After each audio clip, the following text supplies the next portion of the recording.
Ma'rifatul Islam. Bismillahirrahmanirrahim. Assalamualaikum warahmatullahi wabarakatuh. Pemirsa Ma'rifatul Islam dimanapun Anda berada, alhamdulillah pemirsa dapat berjumpa lagi dengan Ma'rifatul Islam yang kembali akan menyajikan kepada para pemirsa informasi tentang hukum-hukum fikih yang ringkas, praktis, yang dapat dipertanggungjawabkan sesuai dengan dalil Al-Quran dan Sunnah Rasulullah Sallallahu Alaihi Wasallam. Ma'rifatul Islam hari ini adalah istri menggugat cerai suami. Bagaimana hukumnya? Seorang istri yang meminta cerai dari suaminya tanpa alasan yang jelas. Bismillah wassalatu wassalamu ala Rasulillah. Para suami dan istri, semoga Allah Ta'ala senantiasa mencurahkan ketenangan, mawaddah warahmah di tengah keluarga kita. Islam mensyariatkan hubungan pernikahan agar menjadi hubungan yang langgeng, abadi, dan tidak runtuh. Di dalamnya tumbuh kesepahaman dan mengikis perbedaan. Pedoman-pedoman umum rumah tangga juga ditetapkan, supaya ketenangan dan stabilitas menaungi keberadaan sebuah keluarga. Dan pernikahan merupakan jalinan ikatan yang kuat lagi sakral dalam Islam.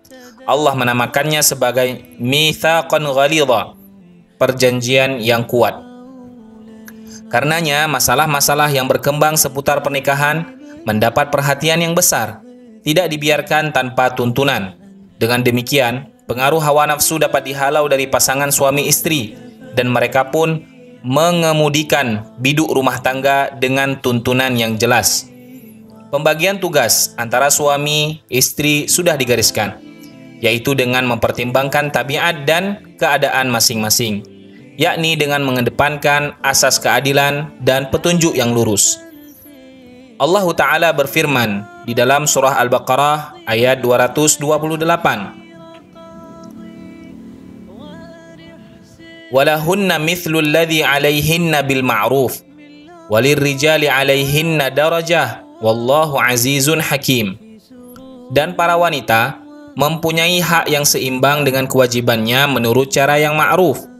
Akan tetapi, para suami mempunyai satu tingkatan kelebihan daripada istrinya, dan Allah Maha Perkasa lagi Maha Bijaksana. Sebagaimana juga Islam telah berpesan agar kasih sayang dan rasa cinta selalu menghiasi kehidupan rumah tangga, kebaikan dan kebersamaan mengiringi suami istri. Allah Ta'ala berfirman di dalam surah An-Nisa ayat 19 yang artinya, dan bergaullah dengan mereka secara patut.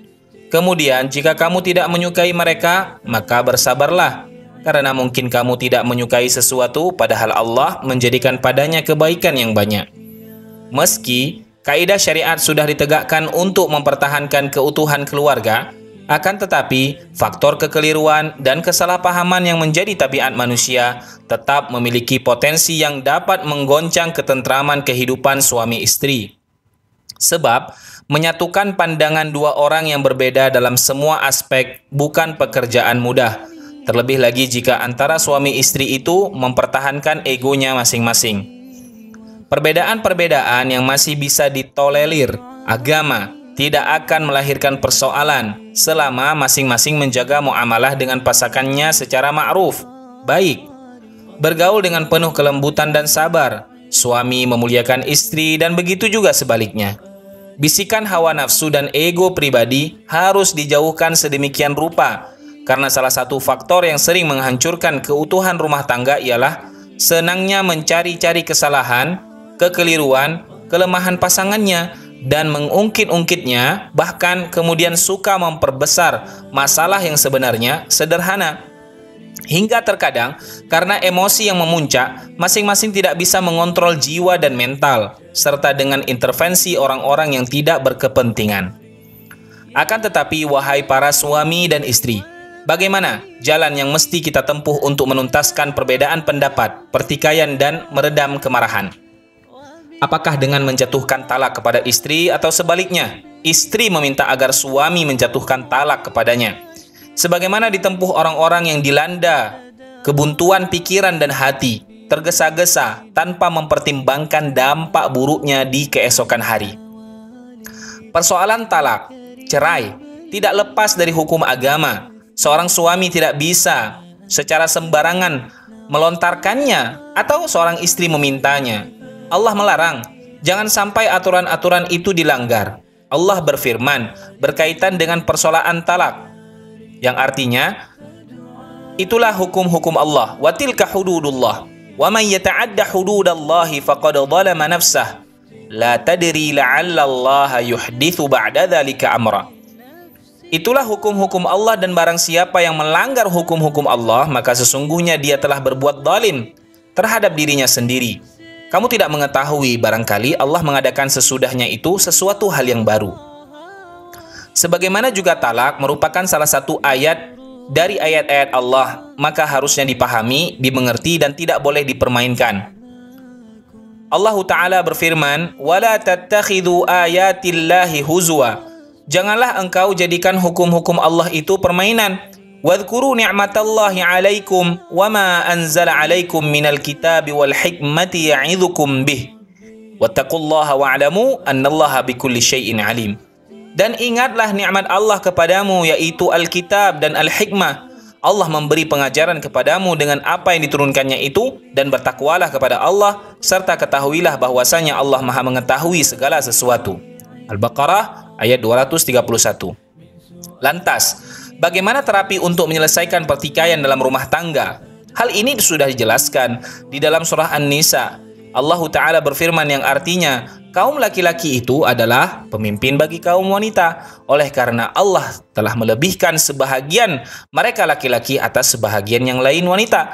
Dan karena mereka laki-laki telah menafkahkan sebagian dari harta mereka. Sebab itu maka wanita yang saleh ialah yang taat kepada Allah, lagi memelihara diri ketika suaminya tidak ada. Oleh karena Allah telah memelihara mereka, wanita-wanita yang kamu khawatirkan nusyuznya, maka nasihatilah mereka dan pisahkanlah mereka di tempat tidur mereka, dan pukullah mereka. Kemudian jika mereka mentaatimu, maka janganlah kamu mencari jalan untuk menyusahkannya. Sesungguhnya Allah Maha Tinggi lagi Maha Besar. Kemudian Allah Ta'ala berfirman, dan jika kamu khawatirkan ada persengketaan antara keduanya, maka kirimlah seorang hakam dari keluarga laki-laki dan seorang hakam dari keluarga perempuan. Jika kedua orang hakam itu bermaksud mengadakan perbaikan, niscaya Allah memberi taufik kepada suami istri itu. Sesungguhnya Allah Maha mengetahui lagi Maha mengenal. Surah An-Nisa ayat 34 dan 35. Pertanyaannya kemudian, apakah suami istri itu masing-masing telah menjalankan kewajibannya? Apakah sudah menempuh jalan penyelesaian, yaitu mendatangkan dua penengah dari pihak keluarga masing-masing untuk ikut membahas dan memberikan solusi yang tepat bagi suami istri itu? Atau lantaran tidak ingin berbelit-belit, maka aturan-aturan Allah tadi dikesampingkan? Imam Masjidil Haram, Syekh Dr. Abdurrahman As-Sudais berkata, bila masih dimungkinkan untuk menyatukan, maka seorang wanita tidak boleh menempuh jalur memutus tali pernikahan dengan meminta cerai dari suaminya. Rasulullah SAW bersabda, wanita mana yang meminta perceraian dari suaminya tanpa alasan yang jelas, maka haram baginya aroma syurga. Perceraian bila terjadi tanpa alasan syar'i, berarti hanya mengada-ngada dan sekedar mempermainkan. Ini bisa menimbulkan kerusakan bagi kehidupan yang tentunya ditentang oleh Islam. Di manakah orang-orang yang sudi memikirkan akibat-akibat buruk pasca perceraian? Siapa yang mau memikirkan nasib anak-anaknya setelah kedua orang tuanya bercerai? Apakah dosa dan kesalahan anak-anaknya sehingga harus menanggung beban, sehingga kehilangan salah satu dari orang tuanya dan tidak lagi mendapatkan bimbingan serta kasih sayang dengan sepenuhnya? Ketahuilah bahwa talak termasuk peristiwa yang sangat disenangi oleh syaitan. Imam Muslim meriwayatkan yang artinya, sesungguhnya iblis meletakkan kerajaannya di atas air, lantas mengutus pasukan-pasukannya. Prajurit yang paling dekat dengannya, ia adalah yang paling besar fitnahnya. Kemudian salah satu dari mereka datang untuk melaporkan, aku telah melakukan ini dan itu. Maka iblis berkomentar, engkau tidak melakukan apa-apa. Selanjutnya yang lain datang seraya berkata, tidaklah aku tinggalkan anak Adam sampai aku pisahkan dirinya dengan istrinya. Maka iblis mendekatkannya seraya berseru, bagus, benar dirimu. Hadis riwayat Muslim. Namun apabila perbedaan sudah meruncing, sulit untuk dijembatani lagi, atau sulit untuk ditemukan solusinya, sehingga menyebabkan suasana kehidupan rumah tangga kian hari justru tidak semakin baik, maka Islam dengan keluasannya, sebagaimana dalam firman Allah Ta'ala, jika keduanya bercerai, maka Allah akan memberi kecukupan kepada masing-masing dari limpahan karunia-Nya, dan Allah maha luas karunia-Nya lagi maha bijaksana. Surah An-Nisa ayat 130. Persoalannya, jika seorang istri mengajukan gugatan cerai tanpa alasan jelas, maka hal ini termasuk dosa besar. Peringatan ini mendapat ancaman keras sebagaimana terdapat dalam hadis.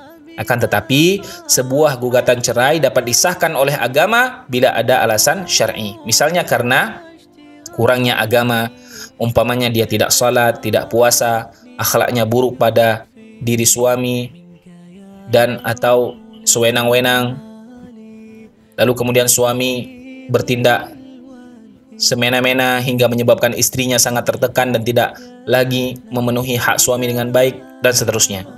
Meski demikian, keputusan atas gugatan istri tetap berada di tangan suami, kecuali bila perkaranya sudah masuk kepada hakim, maka hakim atau qadi dapat memaksa sang suami tersebut untuk menceraikan istrinya. Dijelaskan dalam sebuah hadis dari Ibnu Abbas bahwa istri Thabit bin Qais mendatangi Nabi SAW lalu berkata, "Wahai Rasulullah, aku tidak mencela Thabit bin Qais pada akhlak dan agamanya, namun aku takut berbuat kufur dalam Islam." Maka Nabi SAW bersabda, "Apakah engkau akan mengembalikan kepadanya kebunnya?" Ia menjawab, "Ya Rasulullah." Lalu beliau SAW bersabda, "Ambillah kebunnya dan ceraikanlah ia." Para ulama berselisih dalam khulu, yaitu cerai atas permintaan istri, yakni apakah termasuk talak atau fasakh, lepas ikatan nikahnya. Pendapat yang rajih, insya Allah, bahwa perceraian atas permintaan istri termasuk fasakh, sehingga setelah jatuh keputusan cerai tersebut, maka sang istri sudah bukan lagi menjadi tanggungan suami, dan istri menyerahkan mahar, kemudian statusnya ialah menjadi orang asing dan tidak tinggal di rumah suami. Apabila pasangan tersebut ingin meretas kembali kehidupan rumah tangga setelah khulu, maka harus menunggu iddahnya sekali haid, dan dengan pernikahan baru, wallahu a'lam bishawab. Demikian paparan ringkas dari pertanyaan yang telah kita jelaskan tadi.